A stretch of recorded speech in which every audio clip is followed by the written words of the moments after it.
Assalamualaikum warahmatullahi wabarakatuh.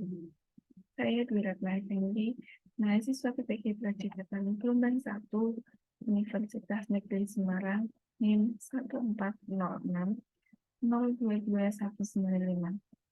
Di sini saya akan mempresentasikan refleksi terhadap pengalaman belajar mata kuliah Proyek Kepemimpinan 1.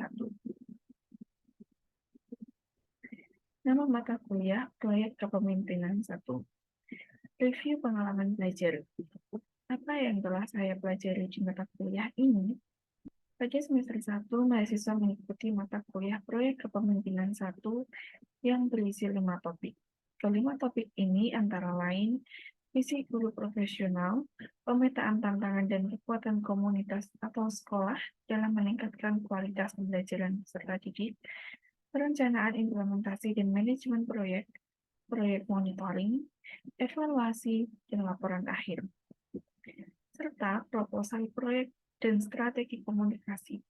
Kelima topik ini saling berkaitan dan berkesinambungan satu sama lain dengan menggunakan alur merdeka, yaitu M, mulai dari diri, E, eksplorasi konsep, R, ruang kolaborasi, D, demonstrasi kontekstual, E, elaborasi pemahaman, koneksi antar materi, dan A, aksi nyata sesuai dengan tantangan kurikulum paradigma baru.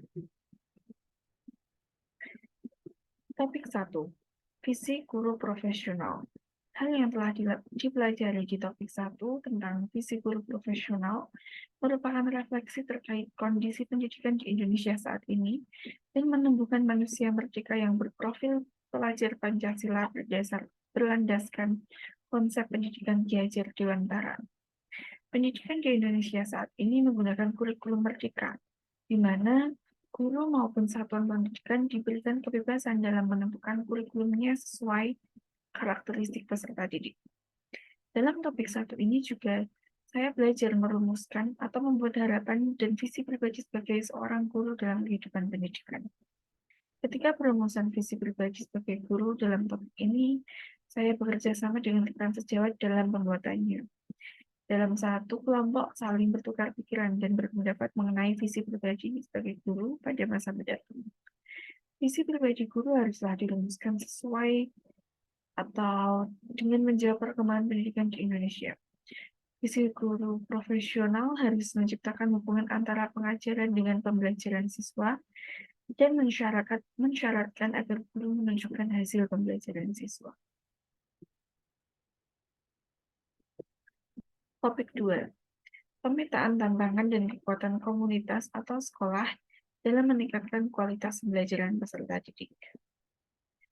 Dalam pemetaan ini, untuk meningkatkan kualitas pembelajaran peserta didik berisi paradigma, perspektif, atau pendekatan yang tepat dalam mencapai tujuan visi sebagai guru yang sudah disusun. Pendekatan ini akan menentukan seberapa jauh sebuah komunitas dapat saling mendukung dan mendorong terbukanya jalan kemungkinan terbaik untuk mencapai tujuan atau visi. Dalam topik ini terdapat dua pendekatan yang dapat digunakan. Salah satunya adalah NEWS atau NEWS. N sendiri artinya nature atau sistem alam, yang terdiri dari komponen yang ada dalam ekosistem, lingkungan, dan apa saja yang dapat membuat terus lestari ataupun upaya-upaya konservasi sumber daya alam sebagai penyangga kehidupan atau eksistensi manusia di dunia. Sedangkan E adalah ekonomi atau sistem ekonomi. Selanjutnya W, well-being, kemudian S, society. Di mana kita dapat menggunakan pendekatan tersebut untuk mengidentifikasi aset atau potensi yang dimiliki yang ada di ekosistem di mana komunitas sasaran proyek berada. Kemudian pendekatan yang kedua adalah inquiry apresiatif, di mana inquiry apresiatif ini sebagai manajemen perubahan memiliki model strategi yang berjudul 5D atau Bagja. Kemudian topik 3, perencanaan, implementasi, dan manajemen proyek. Hal yang telah dipelajari pada topik ini adalah merancang suatu prakarsa sebagai inisiatif proyek kepemimpinan kelompok. Dalam proyek ini terdapat nama, lokasi, waktu pelaksanaan, dan koordinator. Selanjutnya, setelah membuat profil proyek adalah menggambarkan alur kegiatan yang akan dijalankan.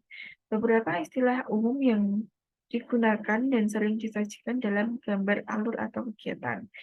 Yang pertama adalah tahap. Tahap merupakan urutan kegiatan. Yang kedua, kegiatan. Kegiatan adalah aktivitas yang akan dilakukan di setiap tahap. Lalu yang ketiga ada output. Jumlah kegiatannya apa saja. Yang keempat adalah outcome, hasil yang diperoleh. Lalu yang kelima adalah target. Target ini meliputi perkiraan waktu, jumlah, frekuensi, dan lain sebagainya yang diharapkan dapat dicapai atau dilaksanakan. Yang keempat, topik 4, yaitu proyek monitoring, evaluasi, dan laporan akhir. Hal yang telah dipelajari pada topik ini adalah bagaimana menelaah rencana yang telah dibuat bersama kelompok dari 3 segi, yaitu waktu, kualitas, dan anggaran, sehingga dapat terbayang bagaimana pemantauannya dapat direncanakan. Jadi setelah membuat perencanaan, kemudian ditelaah kembali laporan yang sudah disusun mulai dari segi waktunya, apakah ada agenda lain di tempat melakukan proyek, lalu segi kualitas, apakah sudah baik sesuai dengan kebutuhan, dan dari anggarannya, apakah sudah sesuai dengan sarana prasarana yang dibutuhkan. Tujuan dengan adanya kegiatan menelaah agar perencanaan yang dilakukan dapat berjalan dengan lancar saat dipraktikkan. Kemudian pada topik kelima, proposal, proyek, dan strategi komunikasi. Pada topik ini memaparkan hasil proyek kepemimpinan yang telah disusun bersama dengan kelompok di depan kelas dengan percaya diri. Dalam topik ini kami belajar untuk menguasai perencanaan proyek yang sudah dibuat dan bagaimana menjalankan peran saya sebagai bagian anggota di dalam kelompok. Selain itu juga saya mampu mengungkapkan pendapat dan materi di depan umum dengan percaya diri dan melatih saya untuk menjadi seorang pembicara di depan kelas kelak. Berdasarkan pemaparan di atas dapat disimpulkan bahwa menjadi seorang guru atau seorang pemimpin di dalam kelas dan merancang sebuah proyek kepemimpinan memerlukan suatu proses yang berkesinambungan. Proses tersebut merupakan hal yang penting dan tidak boleh dilakukan secara instan. Kemudian refleksi pengalaman belajar yang dipilih. Mengapa topik-topik tersebut penting untuk dipelajari? Topik yang telah dipelajari sangatlah penting guna merefleksikan kondisi pendidikan di Indonesia yang berprofil pelajar Pancasila dan berlandaskan konsep pendidikan Ki Hajar Dewantara. Melatih dan menumbuhkan jiwa pemimpin seorang guru di dalam kelas dan menumbuhkan keterampilan dalam merancang proyek kepemimpinan yang mampu menjawab kebutuhan dan tantangan perkembangan di zaman era industri 4.0. Dalam membuat visi tidaklah mudah. Visi seorang guru yang profesional harus menciptakan sinergi antara pengajaran dengan pembelajaran siswa dan mensyaratkan agar guru dapat menunjukkan hasil pembelajaran siswa. Maka dari itu, membuat visi diri sebagai guru profesional tidak boleh dibuat secara asal dan harus bertanggung jawab. Tidak hanya berhenti pada menulis visi, namun pada topik-topik yang sudah dipelajari, mahasiswa juga dapat mewujudkan visinya dengan cara menyusun dan merancang proyek kepemimpinan berbasis inquiry apresiatif. Yang kedua, bagaimana saya mempelajari topik-topik yang ada pada mata kuliah tersebut? Saya mempelajari topik tersebut melalui LMS, berdiskusi dengan teman, serta dosen, dan ketika melakukan praktik lapangan. Pertama, saya membaca terlebih dahulu materi yang ada di LMS, kemudian berdiskusi bersama teman sejawat di dalam kelas, kemudian melalui pembahasan dengan dosen, dan setelah mempelajari dan berdiskusi, dapat kami praktikkan di PPL. Yang ketiga, apakah strategi yang diimplementasikan dalam mempelajari topik-topik tersebut penting bagi saya? Mengapa? Strategi yang saya terapkan adalah strategi pemahaman dan implementasi, dan strategi yang diimplementasikan dalam pembelajaran ini sangatlah penting. Karena dengan strategi ini, kita lebih memahami bagaimana memiliki visi guru profesional, menumbuhkan kepemimpinan yang berpusat pada siswa, serta memecahkan masalah kompleks, serta mendapatkan solusi dan menyusunnya menjadi suatu proyek yang berbasis kepemimpinan yang dilaksanakan di lapangan seperti di SDPPL, masyarakat luas, dan sekolah-sekolah yang lain. Kemudian analisis artefak pembelajaran. Pada kegiatan ini, analisis artefaknya kami upload di LMS dan juga diupload di Google Drive kami. Berikut perencanaan, implementasi, dan manajemen proyek. Jadi kami membuat dalam file Word atau sejenis laporan dan membuat PowerPoint untuk dipresentasikan di dalam kelas tentang proyek apa yang kami buat. Satu proyek yang kami buat adalah serai sebagai minuman herbal yang menyehatkan. Kemudian, pembelajaran bermakna atau good practices. Good practice.